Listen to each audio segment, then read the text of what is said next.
नमस्कार दोस्तों, स्वागत है आपका हमारे YouTube चैनल करेंट नॉलेज में। तो दोस्तों आज हम देखने वाले हैं भारत से संबंधित बहुत ही इम्पोर्टेंट प्रश्न। तो बने रहिए हमारे साथ जीके जनरल नॉलेज रोज़ क्लास करने के लिए हमारे इस चैनल को सब्सक्राइब कर लें। और इसी तरह तो आज के इस वीडियो में हम सीखने वाले हैं बहुत ही इम्पोर्टेंट क्वेश्चन। तो बने रहिए हमारे साथ शुरू से लेकर अंत तक। तो चलिए आज का क्लास शुरू करते हैं। तो आपका प्रश्न है, निम्नलिखित में से कौन सी गैस वायुमंडल में नहीं होती है? नहीं होती है ऑप्शन ए में क्या नहीं होती है? कौन सी गैस नहीं होती है? ऑप्शन ए में क्या नाइट्रोजन गैस, बी में हीलियम, सी में क्या है क्लोरीन और डी में क्रिप्टन। तो इसका सही जवाब क्या हो जाएगा? Option number C chlorine gas. Chlorine जो है वो वायुमंडल में नहीं होती है। नाइट्रोजन जो है वायुमंडल में 78% होती है। नाइट्रोजन 78% होती है और ऑक्सीजन जो है ऑक्सीजन 21% है और कार्बन डाइऑक्साइड 0.03% है। इसे आप याद रखिएगा। चलिए बढ़ते हैं प्रश्न संख्या दूसरा की तरफ। तो आपका प्रश्न संख्या दूसरा में क्या है? दूसरा में है, समुद्र के पानी से नमक निकालने के लिए निम्न में से कौन सी विधि अपनाई जाती है? ऑप्शन ए में क्या है? ऊर्ध्वपातन विधि। ऑप्शन बी में क्या है?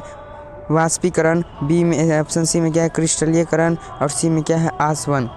तो इसका सही जवाब क्या हो जाएगा? Option number B. आखिर बी क्यों? वाष्पीकरण क्यों? जब आप समुद्र के पानी को गर्म करते हैं तो समुद्र का पानी जो है वाष्प बनकर ऊपर उड़ जाता है और उसमें जो नमक रहता है वो पेंदी में बैठ जाता है। इस तरह से नमक और पानी अलग हो जाता है। चलिए समझ में आ गया होगा। चलिए बढ़ते हैं प्रश्न संख्या तीसरा की तरफ। आपका प्रश्न संख्या तीसरा में क्या है? खनिजों एवं चट्टानों में कौन सा तत्व अधिक पाया जाता है? खनिजों एवं चट्टानों में जब खनिज और चट्टान ज़मीन के अंदर खोदकर निकाला जाता है तो सबसे ज़्यादा कौन सा पदार्थ इसमें रहता है? ऑप्शन ए में क्या? कार्बन, बी में सिलिकॉन, सी में हाइड्रोजन और डी में बोरॉन। तो इसका सही जवाब क्या आ जाएगा? Option number A carbon. खनिज एवं चट्टान में सबसे ज़्यादा तत्व कौन सा पाया जाता है? कार्बन। चलिए प्रश्न संख्या चौथा की तरफ। तो आपका प्रश्न संख्या चौथा में क्या है? सोडियम को मिट्टी के तेल यानी केरोसिन तेल, सोडियम को मिट्टी के तेल में क्यों रखा जाता है? ऑप्शन ए में क्या है? अपने मौलिक स्वरूप बनाए रखने के लिए। बी में है हवा में इसका ऑक्सीकरण होने लगता है। सी में क्या है? हवा में वाष्पीकरण होने लगता है और डी में क्या है? हवा में यह जलना आरंभ कर देता है। तो इसका सही जवाब क्या हो जाएगा? केरोसिन तेल में क्यों रखा जाता है? क्योंकि हवा में या इसका ऑक्सीकरण होने लगता है। जब यह हवा में जाता है तो ये ऑक्सीजन से तेज़ गति से अभिक्रिया करके इसमें आग पकड़ लेती है। इसलिए सोडियम को जो है केरोसिन ऑयल में डुबा कर रखा जाता है। चलिए बढ़ते हैं प्रश्न संख्या पाँचवा की तरफ। तो आपका प्रश्न संख्या पाँचवा में क्या है? किसी रासायनिक यौगिक के सबसे छोटी इकाई क्या होती है? ऑप्शन ए में क्या है? परमाणु। ऑप्शन बी में क्या है? इलेक्ट्रॉन। ऑप्शन सी में प्रोटॉन और डी में क्या है? अणु। तो इसका सही जवाब क्या हो जाएगा? ऑप्शन नंबर डी अणु। यौगिक का सबसे छोटी इकाई क्या होती है? अणु होती है। और तत्व का सबसे छोटी इकाई कौन होती है? परमाणु। ये दोनों का आप याद रखिएगा। अब चलिए बढ़ते हैं प्रश्न संख्या छठा की तरफ। आपका प्रश्न संख्या छठा में क्या है? अंतरिक्षीय दूरबीन टेलीस्कोप का आविष्कार किसने किया था? अंतरिक्षीय दूरबीन यानी कि टेलीस्कोप का आविष्कार किसने किया था? ऑप्शन ए में क्या है? गैलीलियो। ऑप्शन बी में क्या है? Graham bell. ऑप्शन सी में क्या है? केपलर और ऑप्शन डी में क्या? उनमें से कोई नहीं। तो इसका जवाब होगा उनमें से कोई नहीं। यानी खोज किसने किया था अंतरिक्ष दूरबीन का?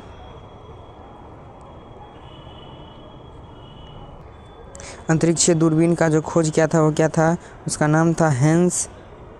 क्या नाम था? हेंस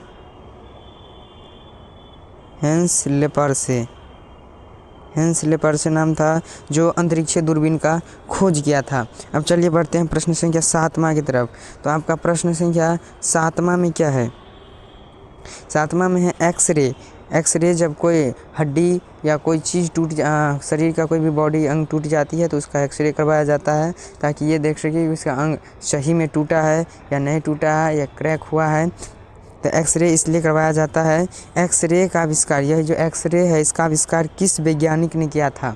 एक्सरे का आविष्कार किस वैज्ञानिक ने किया था? ऑप्शन ए में क्या है रदरफोर्ड ने, ऑप्शन बी में क्या है न्यूटन ने, ऑप्शन सी में राउंटजेन ने, और डी में क्या है बेयर्ड ने। तो इसका सही जवाब क्या हो जाएगा? ऑप्शन नंबर सी, राउंटजेन ने किया था एक्सरे का खोज। अब इसे भी याद रखिएगा। अब चलिए बढ़ते हैं प्रश्न संख्या 8वां की तरफ। आपका प्रश्न संख्या 8वां में क्या है? शहरों में तालाब का पानी शुद्ध करने के लिए कौन सी गैस प्रयोग की जाती है? शहरों में बाहर समय जब नदी का पानी सप्लाई प्यूरिफाई करके उसे पीने योग्य पानी बनाया जाता है, तो यही क्वेश्चन है कि शहरों में तालाब का पानी शुद्ध कराने या करने के लिए कौन सी गैस प्रयोग की जाती है? ऑप्शन ए में क्या है सल्फर डाइऑक्साइड, बी में क्या है क्लोरीन, सी में क्या है नाइट्रोजन, और डी में क्या है अमोनिया। तो इसका सही जवाब क्या हो जाएगा? Option number B, chlorine. Chlorine gas इसलिए मिलाया जाता है क्योंकि क्लोरीन जो है वो पानी में मौजूद बैक्टीरिया और जीवाणु को नष्ट कर देती है, जिससे पानी क्या हो जाता है? स्वच्छ हो जाता है, जिससे पीने लायक बनाया जाता है। तो शहरों के तालाब का पानी शुद्ध करने के लिए कौन सी गैस प्रयोग की जाती है? Chlorine gas. क्लोरीन का गैस का जो परमाणु संख्या होता है वो 17 होता है, इसे आप याद रखिएगा क्लोरीन का। अब इसका जो परमाणु द्रव्यमान जो होता है 35.5 के आसपास होता है, इसे भी आप याद रखिएगा। अब चलिए बढ़ते हैं प्रश्न संख्या 9वां। प्रश्न संख्या 9वां को देखने से पहले अगर चैनल पर पहली बार आए हैं तो प्लीज़ चैनल को सब्सक्राइब कर लीजिए और साथ में लगे बेल आइकन को ज़रूर दबा लीजिए। चलिए अब बढ़ते हैं प्रश्न संख्या 9वां की तरफ। आपका प्रश्न संख्या 9वां में क्या है? ओम के नियम से किस राशि का मात्रक लिया गया है? ओम के नियम से किस राशि का मात्रक लिया गया है? ऑप्शन ए में क्या है विद्युत धारा का, बी में प्रतिरोध का, सी में विभवांतर का, डी में विद्युत धारिता का। तो इसका सही जवाब क्या हो जाएगा? ऑप्शन नंबर बी, प्रतिरोध। प्रतिरोध का जो ऐसे मात्रक होता है ओम होता है, इस ओम का सिंबल क्या होता है? ऐसे होता है ओम का सिंबल। आप इसे भी याद रखिएगा। अब चलिए बढ़ते हैं प्रश्न संख्या 10वां की तरफ। सबसे इम्पोर्टेंट इस वीडियो का 10वां प्रश्न है, तो अब 10वां प्रश्न को ध्यान से देखिएगा। 10वां में क्या है कि रीचर स्केल निम्नलिखित में से किसके मापन में प्रयुक्त होता है? रीचर स्केल किसी निम्नलिखित में से किसके मापन में प्रयुक्त होता है? ऑप्शन ए में क्या है वायु की गति, बी में शरीर का ताप, डी सी में क्या है भूकंप की तीव्रता, और डी में क्या है सागर की गहराई। तो इसका सही जवाब क्या हो जाएगा? ऑप्शन नंबर सी, भूकंप की तीव्रता मापने के लिए रीचर स्केल का प्रयोग किया जाता है। अब इसे भी याद रखिएगा। तो बस आज के लिए रखते हैं इतना ही। वीडियो कैसा लगा कमेंट सेक्शन में ज़रूर बताइएगा। मिलते हैं इसी तरह के वीडियो लेकर अगले वीडियो में। तब तक के लिए जय हिंद।